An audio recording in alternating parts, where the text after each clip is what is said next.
Työntekijän päivärutiini alkaa näin. Heräät aamuvarhain, aamuvuoroon. Pyöräilet tai ajat töihin puoliunessa. Työpaikalla moikkaat ehkä työkaveria. Keskustelet sitä sun tätä, jos jaksat. Mutta sekin on omalla tavallaan työtä, kun vaan koko ajan väsyttää. Työtehtävissä suoriudut ehkä hyvin, huonosti, kohtalaisesti, ei sillä niin väliä. Et jaksa välittää. Menet töihin, olet töissä, tulet töistä ja pyörä pyörii. Siinä välissä on sitä omaa aikaa, jolloin pitäisi ehtiä levätä, palautua, liikkua, nähdä ystäviä ja perhettä, tehdä kotityöt ja muut omalla vastuulla olevat velvollisuudet, mutta kun et jaksa. Päädyt vaan makaamaan sohvalle, tuijotat ruutua tai nukahdat, kun mihinkään merkitykselliseen sinulla ei jää energiaa. Tähän voisi moni sanoa, että se on nyt vain kiinni omasta ajanhallinnasta, itsekurista ja asenteesta. Ehkä se jossain määrin on. Teemme omia valintoja jatkuvasti, mutta niihin vaikuttaa aika moni tekijä, joita yksilö ei itse valitse. Uupumus on niin yleistä työntekijöissä, jatkuvasti tutkimuksissa ja uutisissa esillä, että hälytyskellojen pitäisi päässä soida meillä kaikilla. Kapitalismi on järjestänyt työnteon niin, että se on väistämättä johtaa uupumukseen. Tuottavuus on aina tärkeämpää kuin työntekijän hyvinvointi. Taukoja liian vähän, 8 tuntia työtä päivässä liikaa, aikaa työpäivän jälkeen palautumiseen ei jää riittävästi. Ainakaan itse en koe, että työpäivien jälkeen jaksaisi tehdä mielekkäitä asioita, jotka palauttaisivat.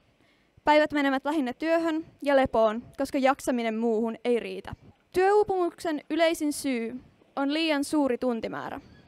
Pahimmillaan pitkään jatkunut stressi työstä voi johtaa sydänkohtaukseen tai kuolemaan, mutta ei tarvitse mennä edes niin pitkälle, että terveyshaitat näkyvät. Työuupumus usein aiheuttaa eri fyysisiä ja psyykkisiä ongelmia työntekijälle, kuten vaikka masennusta, univaikeuksia, kroonisia niskahartiakipuja, selkäkipuja, rannekipuja ja muuta vastaavaa. Näitä väitetään yksilön ongelmiksi. Hoidetaan yksilön ongelmina. Työuupumusta normalisoidaan koko ajan enemmän osaksi työntekoa ja ratkaisua työuupumukseen ei suostua näkemään osana päätöksiä siitä, miten rakennamme talousjärjestelmämme, vaan aina kaikki vastuu kaadetaan yksilön harteille. Kapitalismi on luonut tilanteen, jossa priorisoimme menestystä ja kovaa työntekoa yli oman hyvinvoinnin jatkuvan kasvun tavoittelussa. Kuinka ihminen, jolla on rajalliset voimavarat, voisi edes antaa rajattomasti kasvulle? Koen myös, että yhteisöllisyyden puute työpaikoilla on suuri syy työuupumukseen. Jos työ jo itsessään on uuvuttavaa ja työntekijöiden rajoja ylittävää, ei työpaikalla esiintyvä yksilökeskeisyyskään motivoi menemään töihin. Työ alkaa tuntua vain pakolliselta asialta, hukkaan heitetyltä ajalta. Moneksi ei ole minkäänlaista syytä nauttia työpaikalle menosta.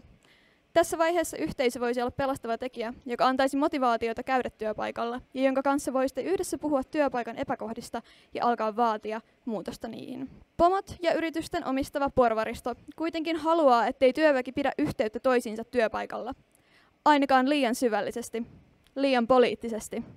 Sillä porvaristo tietää, että yhteinen työväki pystyisi taistelemaan muutoksen eteen. Paremmista työajoista parempiin etuihin.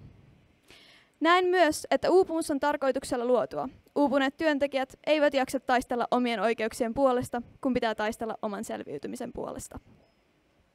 Kiitos.